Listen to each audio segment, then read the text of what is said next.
Armstrong கொலை வழக்கில் இதுவரை 28 பேரை கைது செய்துள்ள போலீசார் 5000 பக்கங்கள் கொண்ட குற்றப்பத்திரிகையை எழும்பூர் நீதிமன்றத்தில் தாக்கல் செய்திருக்கின்றனர். கூடுதல் விவரங்களோடு இணைகிறார் செய்தியாளர் சாலமன். வணக்கம் சாலமன், இது தொடர்பான முழு விவரங்களை பதிவு பண்ணுங்க. பகுஜன் சமாஜ் கட்சியினோட மாநில தலைவராக இருந்த ஆம்ஸ்ட்ராங் கடந்த ஜூலை மாதம் 5ஆம் தேதி வெட்டி படுகொலை செய்யப்பட்டார்.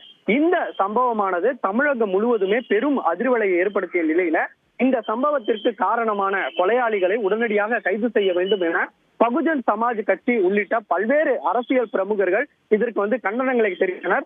இந்த சம்பவமானது பரபரப்பை ஏற்படுத்தியுள்ள நிலையில இந்த சம்பவம் தொடர்பாக செம்பியம் போலீசார் வழக்கு பதிவு செய்து தனிப்படை அமைத்து இந்த கொலைக்கான காரணம் குறித்து தீவிர விசாரணை மேற்கொண்டு மொத்தம் 28 நபர்களை இதுவரை கைது செய்தோம். குறிப்பாக அதுல பாஜக பிரமுகர், முன்னாள் பாஜக பிரமுகர், காங்கிரஸ் பிரமுகர் உள்ளிட்ட ரவுடி நாகேந்திரன், அவரது மகன் அஸ்வத்தாமன் மற்றும் முன்னாள் பாஜக நிர்வாகி அஞ்சலை உள்ளிட்ட மொத்தம் 28 நபர்களை போலீசார் இதுவரை கைது செய்தனர். அவர்களிடம் நடத்தப்பட்ட விசாரணையில பல்வேறு திடுக்கிடும் தகவல்களானது வெளியானது.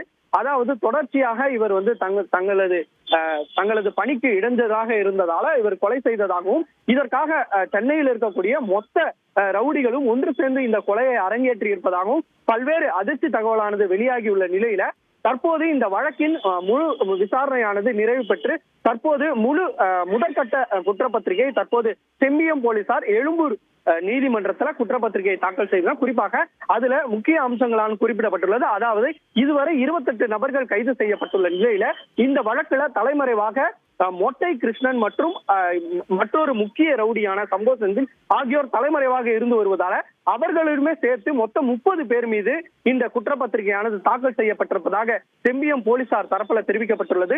அது மட்டுமின்றி இந்த கொலை பயன்படுத்தப்பட்ட பணம் மற்றும் இதை தூக்கி வீசப்பட்ட செல்போன்கள், ஆயுதங்கள், அதுல இருந்து பறிமுதல் செய்யப்பட்ட சொத்துக்கள் என மொத்தமாக இந்த குற்றப்பத்திரிகையில போலீசார் இணைத்துள்ளனர். அது மட்டுமின்றி இது மொத்தமாக 1000க்கும் மேற்பட்ட பக்கத்துல இந்த குற்றப்பத்திரிகையானது தாக்கல் செய்யப்பட்டிருப்பதாகவும் செம்பியம் போலீசார் தரப்புல தெரிவிக்கப்பட்டுள்ளது.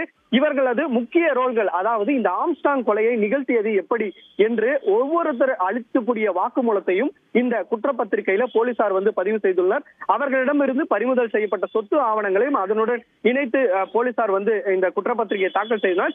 இதன் பிறகு இருதரப்பு வாதங்களும் எழும்பூர் நீதிமன்றத்தில் நடைபெறும் என போலீசார் தரப்புல தெரிவிக்கப்பட்டுள்ளது. மேலும் இந்த வழக்குல தலைமறைவாக இருக்கக்கூடிய இந்த சம்போ செந்தில், மொட்டை கிருஷ்ணன் மற்றும் அவர்களுக்கு தொடர்புடைய நபர்கள் என அனைவரையும் போலீசார் தீவிர விசாரணை, அடுத்த கட்டமாக தீவிர விசாரணை மேற்கொள்வார்கள் எனவும் தெரிவிக்கப்பட்டுள்ளது.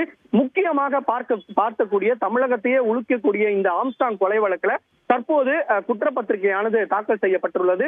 3 மாதங்களுக்குள் குற்றப்பத்திரிகை தாக்கல் செய்ய வேண்டும் என்ற நடைமுறை இருந்து வரும் நிலையில 3 மாதத்திற்கு முன்னதாகவே தற்போது ஆம்ஸ்ட்ராங் கொலை வழக்குல செம்பியம் போலீசார் எழும்பூர் நீதிமன்றத்தில் குற்றப்பத்திரிகை தாக்கல் செய்திருப்பது குறிப்பிடத்தக்கது. நன்றி சாலமன், உங்களுடைய விரிவான விவரங்களுக்கு. செய்திகளை உடனுக்குடன் தெரிந்து கொள்ள உடனே சப்ஸ்கிரைப் பண்ணுங்க.